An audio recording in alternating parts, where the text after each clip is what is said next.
Some of the modern inspirations in my life, the three main ones I would say are Bruce Lee, Tupac, and Osho. Those three are like my modern inspirations. What I mean by modern is that they were living relatively, Tupac was living when I was living, and so was Osho.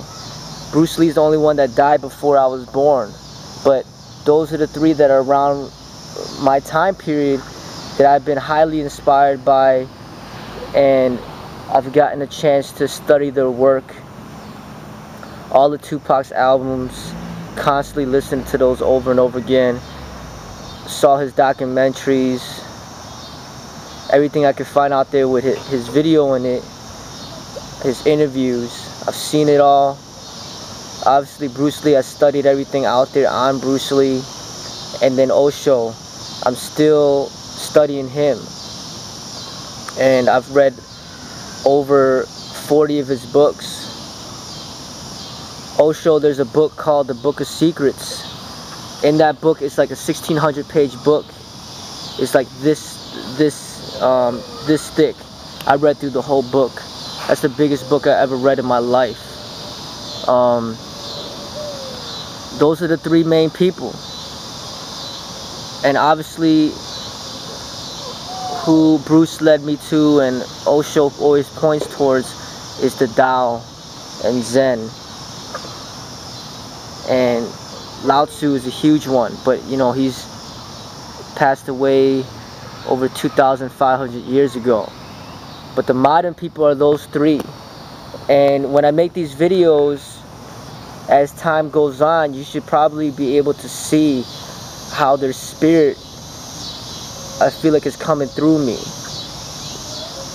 Bruce Lee, obviously, my physical expression of the martial art, my nonverbal expression, could be a reminder of what Bruce used to do. As far as Tupac is concerned, and the hip-hop music, and how he was so expressive and real, and he didn't really care what anybody thought, and he swore a lot, used a lot of profanity, and he was just real as can be. And I feel that he inspired me to kind of be as expressive. And then Osho, dude was just an amazing sage. I mean, he could just spit truth and put it so simple that get almost anybody to understand. And he's just so real and direct with what he says. And you know, he's just an amazing master. So those three people, I'd say, I would guide you towards. Like, if you like my work and what I do and what I have to express, and you want to find other people that would express along the same lines as what I'm speaking about, then those are the three main people that I would direct you towards. And then they will direct you towards other people. But I see that language is used as a way to communicate. And people speak different languages, not just different dialects, not just, oh, Chinese and Japanese and Korean and English. Not just that, but within the English language, there's different ways to communicate to people based on just people's life experiences, different social classes. They talk differently. You know, you got people, you know, like the high-class white people that have a lot of money, living in mansions, driving BMWs and Mercedes, going to like the top colleges. You got those type of people coming from wealthy families, speaking like Shakespeare and shit like that. You know, like speaking all like out whatever. You know, like that Bible type of that Bible talk. Never swearing. It's a sin to swear. It's a sin, whatever, and just speaking like very, what they would say, proper English. You know, as what they deem as intelligent. You know, you got that, to those types of people. You know, the PhD professor type people. You know, the intelligent white people, right? And then you got minorities, you know, who speak different languages. You know, if they come from, you might have Hispanics that speak Spanish, then you got Asians that may speak their language, and then you got the African Americans, the blacks, that will speak in a way slang, and then they have a terminology. Sometimes they might call it Ebonics or whatever, but there's a different way that they speak that's kind of unique to them. And the high class white people may have a hard time understanding what they're talking about. Sometimes they may even misperceive it as an offense. So an example of this is like hip-hop music. It's very different than like the classical music or like jazz or like, you know, this pop music. I mean, the way that they speak, the way that they talk, the slang that they use. So when I say that the English, the people have a different way to express depending on their social class, I'm also talking about just people in general. It's not even about race anymore. So if you're talking about intelligent people will speak, you know, so-called proper English, right? Or so-called intelligent people will speak proper English. They're supposed to speak proper English. And then you have the people that are not as intelligent, that just speaks basic language. They're not speaking proper English. They just speak very basic. They may swear a lot and just have a very few words in their vocabulary, you know, and their way of living is just very basic. They might just wake up in the morning, drink a beer, watch some TV, drink more beer,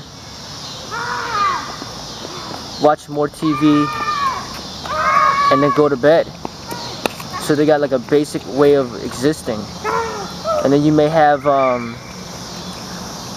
intelligent human beings where they may have a more of a enhanced way of living.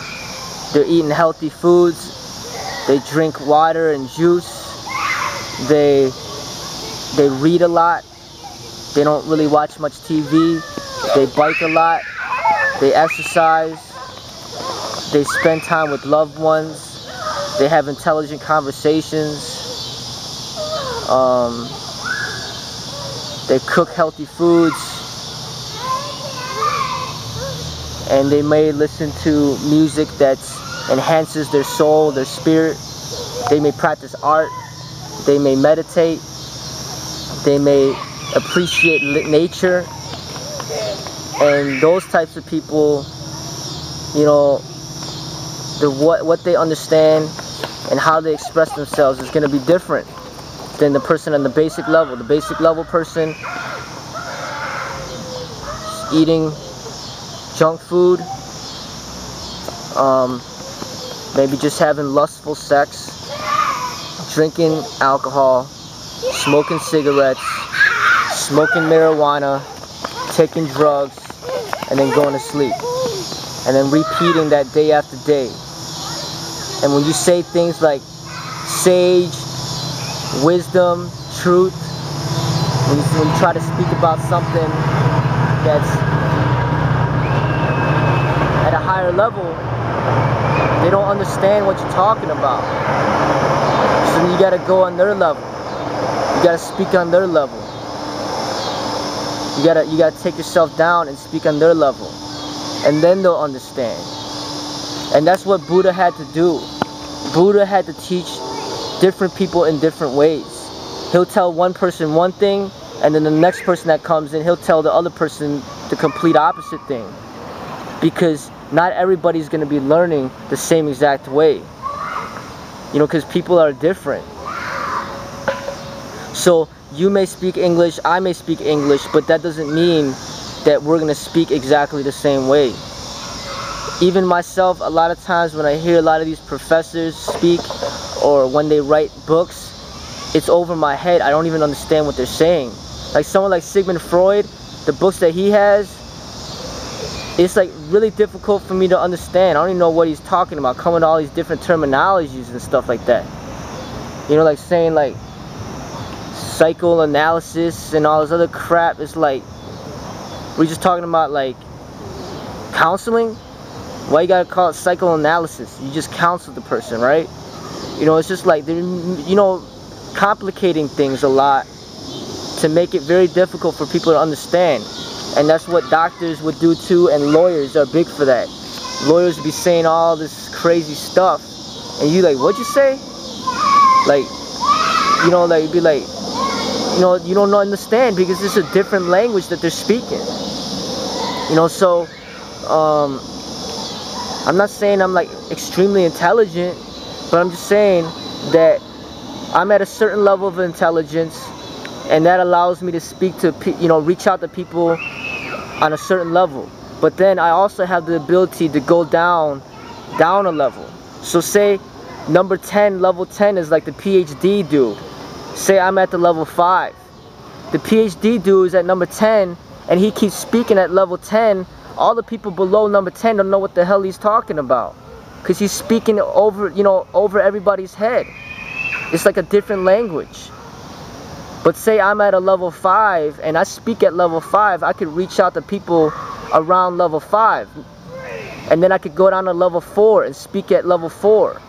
And then level 3, speak at level 3. Level 2, speak at level 2. And then finally level 1, which is the like most basic language, where I gotta swear my ass off and just like talk like straight like you know, ghetto or whatever. And that's just how it goes. When people get to a higher level of language and they don't want to come down any levels, then they're gonna be very limited in who they can reach out to. Like you got some of these PhD professors, they only want to teach when they're in that lecture hall. They don't want to teach, they're not going to teach on YouTube. You know, they're not going to teach on the streets. They're only going to teach when they're in that lecture hall. And who's in that lecture hall? The people that are paying like top dollar. The people that are paying like $400,000 or $500,000 a year to go to that school. That's who those PhD professors are speaking to. So they're just like recycling the knowledge within their own community. So then the people that aren't in that community, they never grow. So if you're not in that lecture hall, you don't learn from that professor. You can't, because that knowledge is contained. They don't let you see it, or they don't let you hear it. YouTube allows, you know, vast opportunities for people on all levels of knowledge to gain more knowledge through their own individual effort. And when I speak, as I become, you know, more knowledgeable, as I become wiser, I'll be able to speak out to more, you know, reach out to more people. But I will be speaking on different levels. That's how I'm going to have to be able to reach out to different people. And that's how I do it with my videos. You see, I don't just do martial arts videos on teaching people how to fight. Actually, I don't do that at all. But I'll demonstrate techniques. That brings in a certain amount of people, a certain segment of the crowd. I'll demonstrate techniques, and then I'll teach fitness things. I'll teach fitness, people how to be fit. That brings in a certain amount of people from a different crowd. And then I'll teach people how to cut their hair. That brings in a different type of people. You know, and then I'll teach people how to take care of their hygiene, like brushing their teeth, taking care of their skin. That brings in a certain amount of people. And then I'll speak on philosophy. I'll speak on like living a better life, you know, living a peaceful life. That brings in a certain amount of people. And then I'll speak about relationships, about love and sex and intimacy. That brings in a certain amount of people. So I'm drawing in people from different segments. I'm not just limited You know, I'm not just limited to, oh, I can only teach people how to fight and that's it. No. You know, I'm pretty much teaching about life. And when I teach about life, I'm going to be reaching out to different people at different levels. So sometimes I may have to go aggressive and hardcore, like some of these recent videos that I put out. That reaches out to certain people. These are the people that are like animals, you know, like people that are likely to be in jail, people that are like don't have opportunities to, they may not have opportunities to go to school or achieve a higher education, people that don't never read any books, people that don't watch any intelligent films. All they do is just watch people fight and just like maybe watch pornography, and that's all they do. Watch people fight, watch pornography, and that's it. So you got to speak to those people in a different way. And then you got intelligent people that read a lot of books, that are very educated. They may have a PhD. They watch intelligent movies. They don't just watch movies of people how to fight and people, like, they don't just watch movies, you know, where there's fighting. They watch all sorts of movies where they learn a lot of different things. And then I'll speak to them on a different level. So that's what this video is an example for. It's for the people that are more educated, that understand when I speak a little more calm, speak a little bit more at ease. But some people, this is too boring for them. They need more energy. They'll just turn it off. Like this dude is boring as hell. This dude's boring as shit. Flip the channel. Okay, so realize this is how the society is. I've been pumping out videos for about 2 years now, and I've made over 1,500 videos, 1,800 videos I've made. Not one of those videos came even close to getting as many views as I got from that recent video I made in just one day. I just checked it last time and it said 1,600 views in one day. That's a lot of views for me, because normally I might get like 100 or 200. So you see how people, their appeal to like violent language, their appeal to violence, their appeal to people fighting, their appeal to like hardcore pornography, their appeal to softcore pornography, their appeal to death, the mystery of death, their appeal to that. You know, and that's why you got people doing crazy things to get attention. They want people to give them attention because they're putting their lives at risk. Because people are appealed to death. And maybe Bruce Lee knew this deeply, and he knew that, hey, if he died early, then he'll be a legend. He'll be like a legend that cannot be surpassed. Not like a Michael Jordan, not like a Muhammad Ali. But Bruce Lee would die on top. And when you die on top, then you are forever a legend. Maybe he knew that. Maybe that's why he wanted to die early, opposed to live out his life like a Michael Jordan or a Muhammad Ali, where you just wither away from people's minds and then you're replaced. So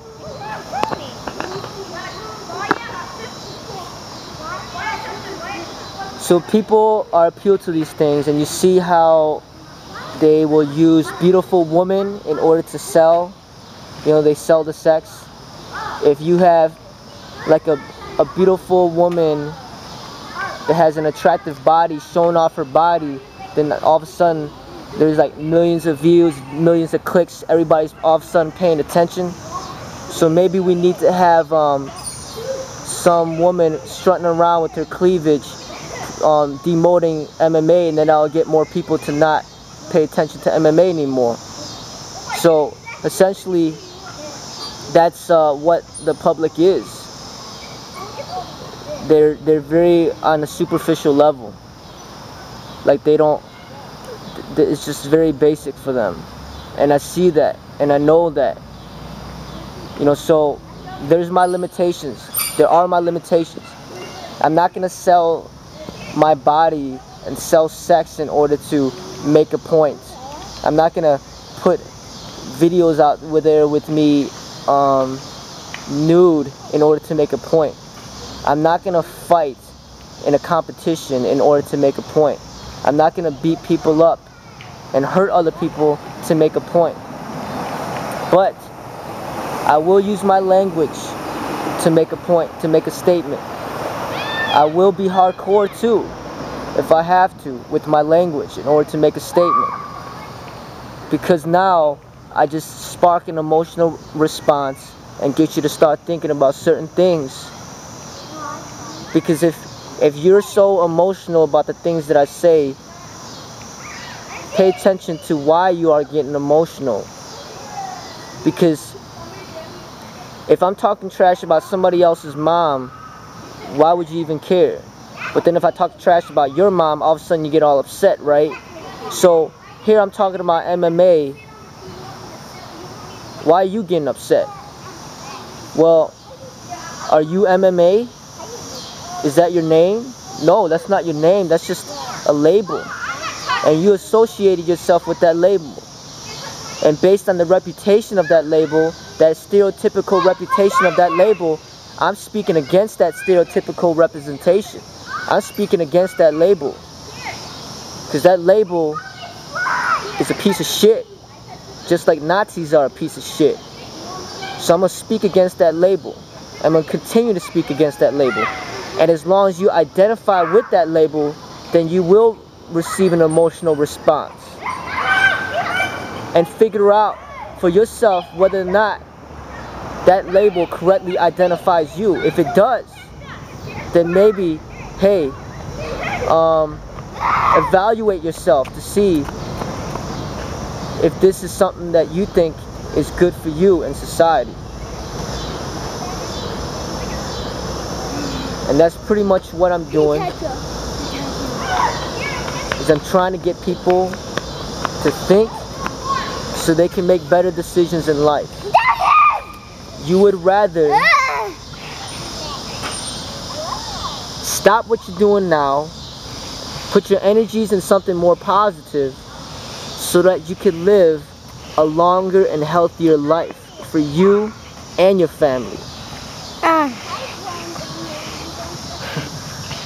How are you doing? I'm making a video. A clip? Yeah. So, what I'm encouraging is for people to stop all this competitiveness, all this hurting each other. Take this violence to the next level, and what do you have? You have gang violence on the streets. Gangbangers, one gang against another gang. You have drive-by shootings. You have killings. You have your friends dying at young ages. You have teenagers killing each other. You have teenagers dying at young ages. That's the next level above the MMA. So MMA is the jump start to that. So if you get yourself out of this mess now and get yourself in a real martial arts school and start practicing real martial arts, then your life could turn around for the better. I would rather promote you to be a police officer or enter into the military than to join a gang. Yes, there is corruption within law enforcement. There is corruption within the military, but it's not as bad. So, rather than doing this MMA stuff, you're better off doing something like wrestling. Even boxing is better than MMA. You're better off practicing traditional martial arts. You're better off practicing Taekwondo and practicing forms. You're better off practicing dance, break dancing. You're better off being a rap, going into rap battles. You're better off doing hip hop. You're better off playing basketball. You're better off playing football. You're better off going into gymnastics. I say don't go the route of this MMA stuff. Go a safer and healthier route for you and society.